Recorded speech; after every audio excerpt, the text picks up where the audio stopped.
Welcome, welcome, welcome. You guys have made it to the place that you need to be. This is G, and you have made it to all astrology. So, what we're going to do is take a peek here. This is the video for the July 4th / July 5th, 2020 eclipse, depending upon where you live. I am using a Central Standard Time Zone because that's where I live.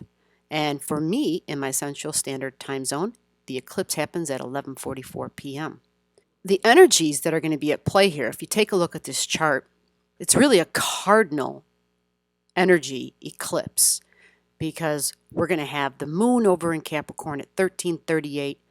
We're going to have the sun at the opposite end of Capricorn, which would be Cancer energy at 1338, because that would be a full moon. That's what a full moon is, the moon at one end and the sun at the opposing end. And so from there, you've got a buttload of planets again in Capricorn season. And our Mercury retrograde, and usually the first 7 to 10 days are the most complicated, the most difficult, because it's this adjusting period. And retrograde, because Mercury is all about communication. Mercury rules the planet Gemini, and Gemini rules that third house. Mercury and Gemini together are that third house, that talking, thinking, speaking, relating, communicating. So when it comes to matters of things, retrograding, we internalize stuff, we are rethinking things, and many times when someone says something, there's going to be a miscommunication.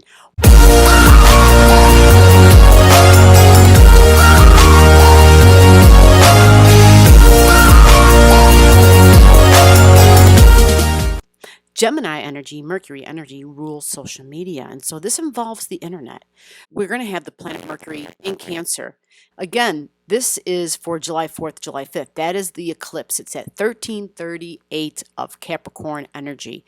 Now, it is a full moon lunar eclipse. This is a full moon south node lunar eclipse. And it's a south node lunar eclipse because the transiting south node will be at 2908 degrees. Okay. And that means it'll be at 29 degrees in Sagittarius. All right, and so we understand that by saying, well, where is the closest node? Because whenever you have an eclipse, you have to find out where's the closest node. And so for this eclipse, the south node's here. Now, to try to make it a little bit more clearer, if you look at the bottom of the chart where the north node is, it's always at the opposite of the north node, all right? So south node is always opposite of the north node. Whether you see it visibly there or not, it exists because energy runs along a beam. It's this polar thing. So that's the axis, AXIS. And the north node there at 29 means, well, let's just think about the recent eclipse, right? We had an eclipse at 0 degrees Cancer energy. And so that eclipse was a north node eclipse, okay? Because it's the closest node that it was, right, the north node. Yes, even though it was in a different sign, right? Because it's 29 degrees Gemini. Well, this eclipse is the same way. There is the south node at 29 in Sagittarius. So this is the south node. Now, why am I going into all this detail about this? Because the south node, the nodes are quite powerful. The nodes, when you understand the meaning of them, you understand the effect, you understand the overall meaning of what's going on. And the node is very much a global thing. And it's even more so because if you see, I have the galactic center marked here. Galactic center is at 28 degrees in Sagittarius, which means the north node's getting closer to this galactic center point. Now, the galactic center is known as the point of creation for this galaxy. I know this is getting a little way out there, so we're just going to, I don't have to dip any further than that. You can contest it. You could be like, what the hell did that person just say? This can't be, whatever. You know what? Whatever your reaction is to it, put it below in the comments. I would love to hear about that. But we got to talk about some things with this eclipse, okay? We've been doing this ongoing analysis of the recent eclipses and the United States chart. And we are going to do that. I'm going to do another one. But we first got to dissect this eclipse all by itself. And what is it going to mean for you in your life? So 13 degrees Capricorn, 13 degrees Cancer. This is a big deal. Do you have something there, right? These are cardinal energies. And so this cardinal energy at 13 degrees will square Aries and Libran energy. Are you an Aries? Are you a Libra? Are you a Cancer? Capricorn, Cancer, Libra, and Aries. Find out, pull out your chart. If you don't have it, if you don't know, if you need to know, comment your stuff below. So this eclipse, because it is a south node lunar eclipse, we'll dissect it. South node means it's what we're letting go of. It's what we're leaving behind. It is what we're done with. Now, when it's in the sign of Sag, okay, Sag rules, right? This is ruled by Jupiter. This is all ninth house energy, technically. Yes, it does show it here on this chart. It just happens to be that for this time that I've pulled up. But ninth house and Sagittarius, it's all about my opinions and my beliefs. And there has been a lot of resurfacing of beliefs and opinions that we were not aware of that we each held individually. Now, this is bringing up some deep stuff. And I know this is because I've been reading, I've been listening, I've been engaged in communications, and I feel also the way that I am being pushed, where the energy is pushing me. It is this, when we talk about unrecognized beliefs that we had, when we realize the race and the inequality, when we take a look at the race riots and the rallies, the protesting, when we see what's happening and listen to the conversations around those things, and then try to engage with others to address these issues, we're finding that there's opposition, there's misunderstanding, there's judgment. All this is this ninth house stuff. This is about beliefs. And that is what the ninth house is. It is about our beliefs. But when we pull in the Capricorn energy, Capricorn is long-standing structures, long-standing beliefs, because it's a bit of the Capricorn energy and a bit of that South Node energy. Now, Capricorn is my long-standing beliefs, and this is going to be, right, because it's the moon.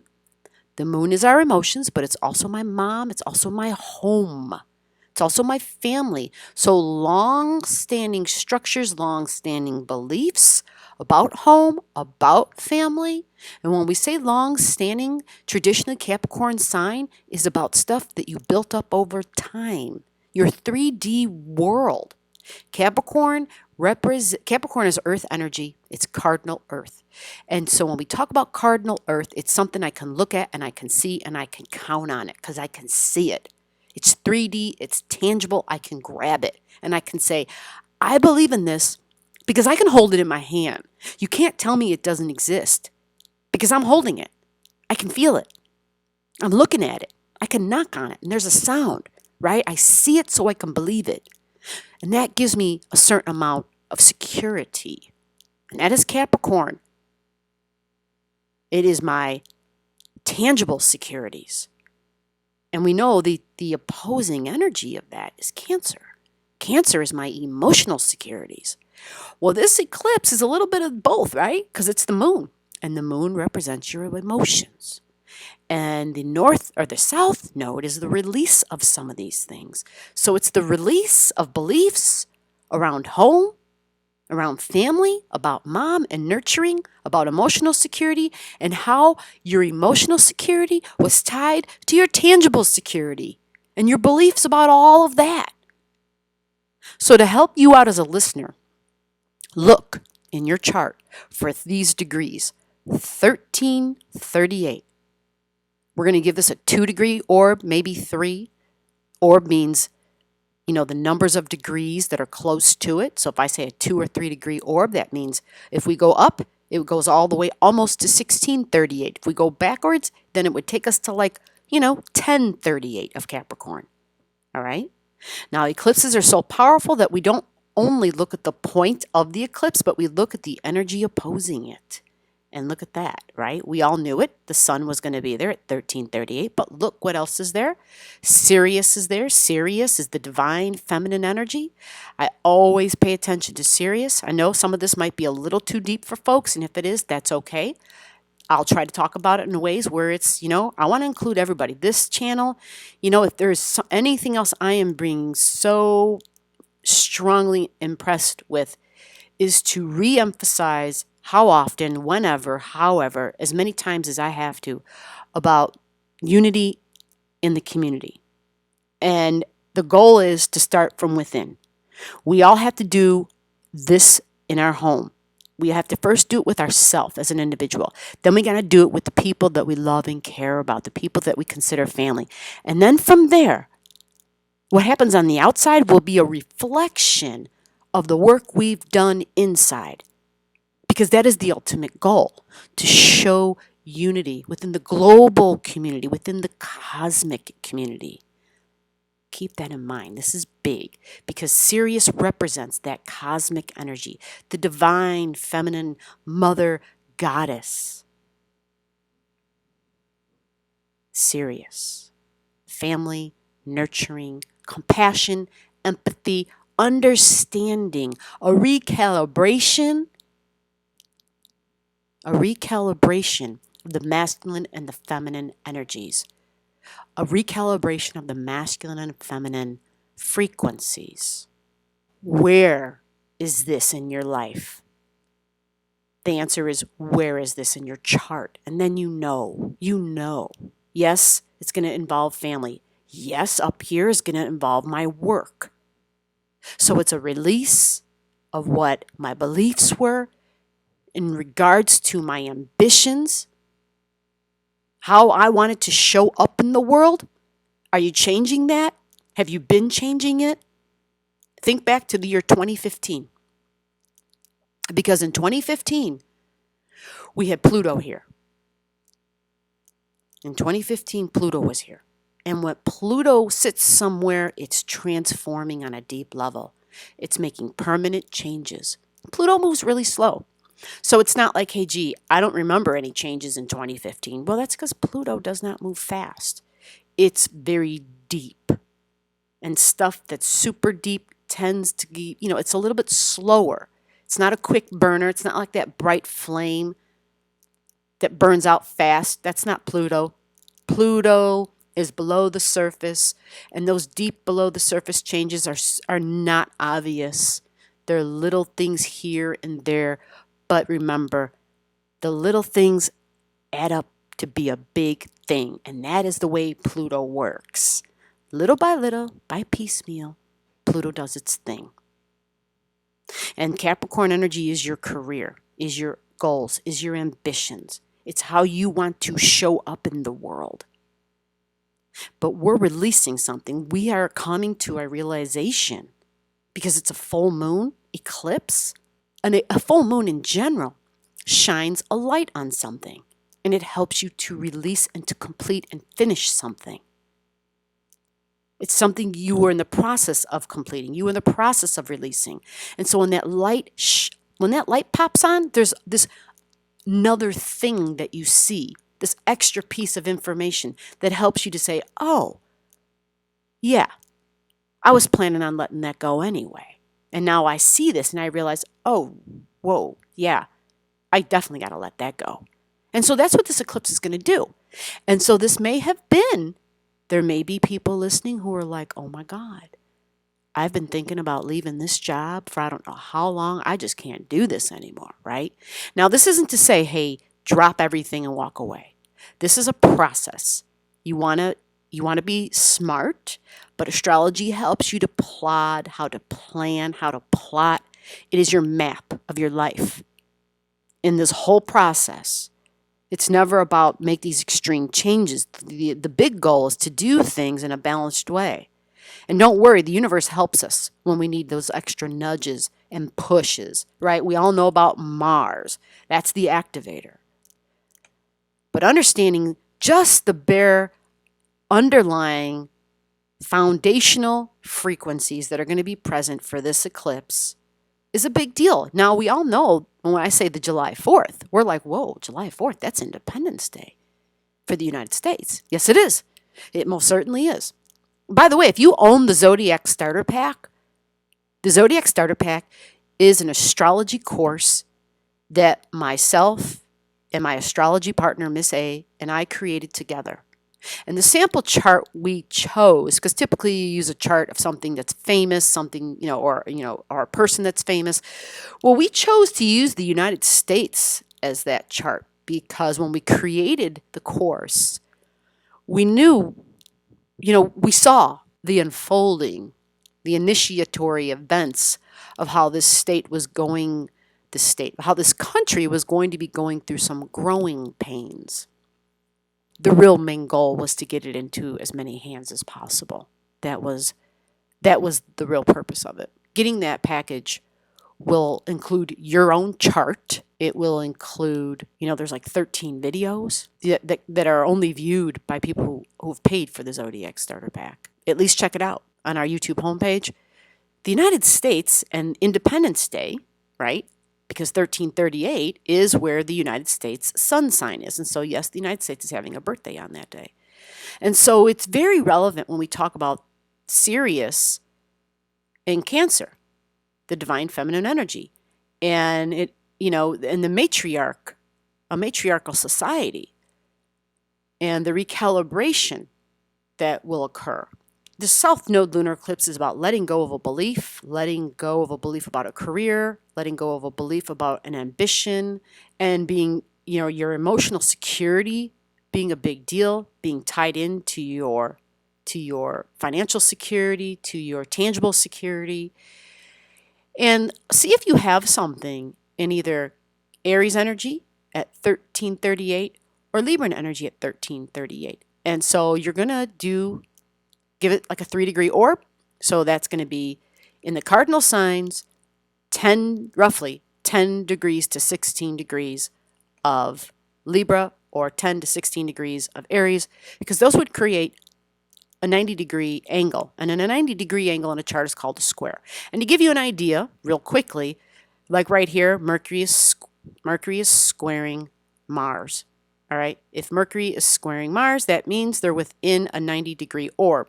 But if you have any questions while I'm doing this, ask, comment below. Remember, you don't know, comment below.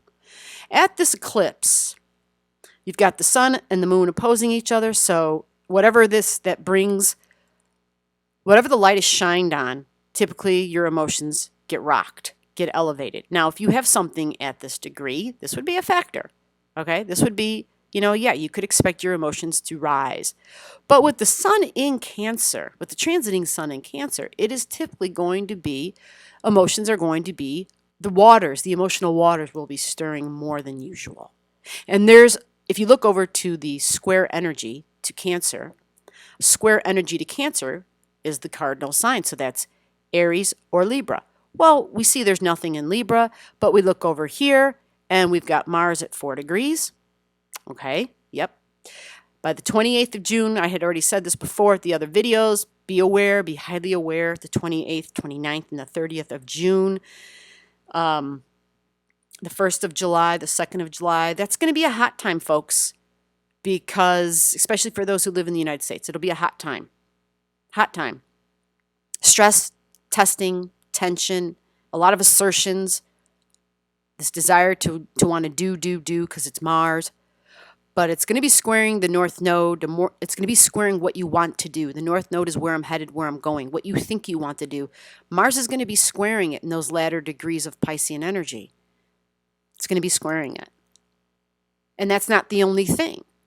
Mars is going to be squaring the 0-degree point in Cancer energy. And that 0-degree point in Cancer energy is the world axis, AIX, world axis point, which is a big deal, because we had an eclipse on the world axis point. And that eclipse that happened on the world access point exactly squared the United States IC. When I say IC, that means home. The cusp of what represents their home. For the United States, the cusp of what represents their home is 1 degrees of Aries energy. And Mars will be coming along and sitting there. And when it comes along and sits there on top of that point, it'll be sitting on top of the United States cusp line. It'll be this, okay, I got to do something. I can't sit still anymore. But then it'll be squaring up with the North Node, and it'll be squaring up with that eclipse point. So just be observant. Pay extra close attention to your emotions. Be aware you're under the Mars influence. And remember the lesson of Mars, people. If you don't know, do yourself the biggest favor in the world. Please, please, please go do some homework. Go watch the June videos. I can't emphasize it enough. If you don't know what your rising sign is, comment your stuff below so I can get it to you. That is for free. That's how passionate I am about this. You don't know your rising sign, comment below this video. I'm going to get it to you. It's for free. You need to know your rising sign. You need to know your rising sign. It is not your birthday. Your birthday is your sun sign, okay? When you have a birthday, it's your solar return. Like on July 4th, the United States is going to have a solar return because the sun is going to return to the point of where it was exactly on the day of its birthday. And that's what a birthday is signified by. You know, the sun, all the planets travel all the way around. They make their journey, their quest, and they come back. Okay, so that's a birthday. It is the birth time along with your birth location that depicts your rising sign. And your rising sign is the point on the eastern horizon, and it says AC. Ascendant and rising sign are one and the same. And they're always right here. Mars will be squaring all that, okay? But not only will Mars be squaring that, Mars in Aries is moving it moves 1 degree every 2 days roughly. And Mars will be getting to the 9-degree mark, okay? So Mars will be squaring Mercury. Mars will be squaring the sun, right? Like that's all going to happen. Mars is going to get conjunct Chiron. Holy crap. Mars says, let's do this. Chiron says, whoa, whoa, whoa, whoa. I've been burned before because it's a wound and it has to do with my body, right? And it doesn't have to be just the physical body, although it can be the head. But when we think about the head, it could be the way you think about something, the way you think about self. You know, your cautions with your body, your identity, your appearance, big time, okay? Which is interesting because I got a message the other day from the stylist, the person that cuts my hair, before Corona anyway. You know, I had commented back my concerns. She's like, yeah, the salon's open, blah, blah, blah. And I said, well, let me know, like, what kind of new rules are in place. I need to know that. And the reply was something like, well, you know, social media's got everybody scared. And I replied back, well, that could be true. But for myself, I'm being cautious because I know it's the smart thing to do right now. I know that when I go to my doctor's appointment, well, it's once a week actually, there are many people that I encounter, even though in the office they're wearing their mask. But let me tell you, I'm seeing a lot of patients walking in who are maskless. And they're not being told to put their mask on. Like nobody wants to confront these people who aren't following the rules. Or if they do it when I walk away. I don't know. I just know that I'm not comfortable that there are those who find that the rules don't matter and that they shouldn't follow them. And I just see it as I have the thinking of, first of all, in astrology. So I see what's happening energetically. And then second of all, even if the astrology, like if you say, oh, it's bull, well, I would rather be safe than sorry. You know, and I have people that I live with, and I would feel really bad if something happened because of somebody I came into contact with. And it's not It's just not worth the risk. And so that's kind of what this is. I have to bring that up because this is what that is. This is Mars and Aries saying, oh my God, I'm just going to go do this. And then it's Chiron saying, oh, but wait a minute. Are you sure? Think about that. Do we really want to do that? I'm hesitant. And so that will actually be a good thing. It'll be a point of where there is a little bit of caution that's thrown into this, which is smart. Okay? I think. You may think otherwise. And I would love to hear your thoughts on this. I would love to hear your rationale because I have astrology backing my rationale. This event's occurring because there's major things that need to be healed cosmically, globally. And we're doing that. And there's, the ways that we recognize and acknowledge our own physical body and hold it dear and cherish it and take care of it, because how one does that has everything to do with the value they put on another's physical body. Think about that. How one values or cherishes or not their own body, their own physicality, has everything to do with how they love, value, or cherish another person's physical body, i.e., another person's safety, right? Right? Whether we're cautious or whether we just lunge forward without looking. So this is, this can go as deep as you want it to go. It can go as small as you want when we talk about meanings, or we can go as big as you want. You want to go real big? You want to go cosmically? Because that's the bigger picture here. Are we ready to be cosmic citizens? Are you ready to be part of the CC? Are you ready? You're not if you can't handle and if you can't value what you already got. On your one planet, if you can't take care of business there's no way you're going to get entrance, right, into the cosmic community. How? Right? This eclipse is about beliefs, opinions, learning, teaching, appropriate communications, higher ups, people who have power, right? You do see here at this eclipse, we've got Jupiter and Pluto conjunct. Jupiter 23:30, Pluto 24. They're not, exact because they were already exact at the end of June. But when you understand what Jupiter is, Jupiter adds to things. It expands that energy. Pluto is power. Pluto is also fear. Pluto is deep. But it's people in power, okay? Not just power as in, ooh, yeah, I've got this strength, I'm power. People in power. Well, then we go to Saturn. What does Saturn do? Saturn restricts things. Saturn's all about the rules. Saturn at this eclipse is at 2947 in Capricorn. 29 degrees is a critical degree. Yep, a critical degree. Critical meaning we have to show mastery at 29 degrees. So it's Capricorn energy. It's tangible material things, but on a big level. So we use examples. Government, businesses, big business, big government, power, the higher ups, the 1%. And Pluto is this behind the scenes power, backdoor power. And this big eclipse moon shines its light on something. Shines its light.